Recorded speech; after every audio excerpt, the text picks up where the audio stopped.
Hi viewers, இன்றைக்கி நம்ம evening snacks starter சீரீஸில் காக்கரா பீல் பூரி எப்படி செய்கிறதுன்னு பார்க்கலாம்.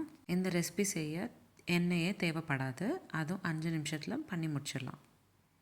முதல்ல ஒரு பவுலில் 5 கப் போல் பொரி சேர்த்துக்கோங்க.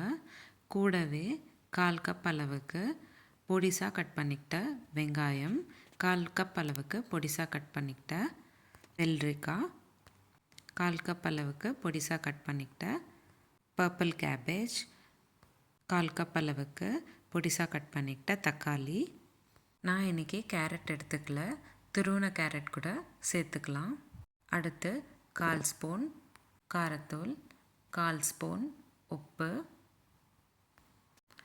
2 ஸ்பூன் அளவுக்கு ஸ்வீட் சட்னி நான் வீட்லேயே பண்ணது தான் சேர்த்துக்கிறேன். 5 பங்கு பேரிச்சப்பழம் எடுத்துக்கிட்டிங்கன்னா 1 பங்கு புளி எடுத்துக்கிட்டு ஊற வச்சு அதை கொதிக்க விடணும். ஊற வச்ச தண்ணி பாதி அளவுக்கு ஆகிற வரைக்கும் கொதிக்க விட்டிங்கன்னா பேஸ்ட் மாதிரி வரும். அதில் 1/4 ஸ்பூன் காரத்தூள் சேர்த்துக்கிட்டிங்கன்னா ஸ்வீட் சட்னி ரெடி ஆகிடும். நான் அந்த ஸ்வீட் சட்னி தான் 2 ஸ்பூன் இங்கே சேர்த்துருக்கேன்.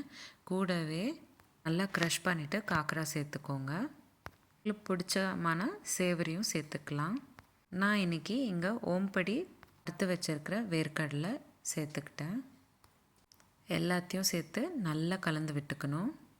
அவ்வளோதான், சிம்பிள் அண்ட் ஈஸியான காக்கரா பேல் பூரி ரெடி ஆகிடுச்சு. இந்த ரெசிபி செஞ்ச உடனே சாப்பிட்டுடணும், இல்லைன்னா பொரி ரொம்ப நம்பிடும், அதுக்கப்புறம் சாப்பிட்றதுக்கு நல்லா இருக்காது. உங்களுக்கு இந்த வீடியோ பிடிச்சிருந்தா லைக் பண்ணுங்கள், ஷேர் பண்ணுங்கள். நீங்களும் இந்த ரெசிபி ட்ரை பண்ணிவிட்டு எப்படி இருந்ததுன்னு கமெண்ட் பாக்ஸில் எனக்கு கமெண்ட் பண்ணுங்கள். இதே மாதிரி டெய்லி ஒரு ரெசிபி பார்க்குறதுக்கு என்னோடய சேனல் சப்ஸ்கிரைப் பண்ணிக்கோங்க. மீண்டும் சந்திப்போம் ஒரு அழகான ரெசிபியுடன். தேங்க்யூ.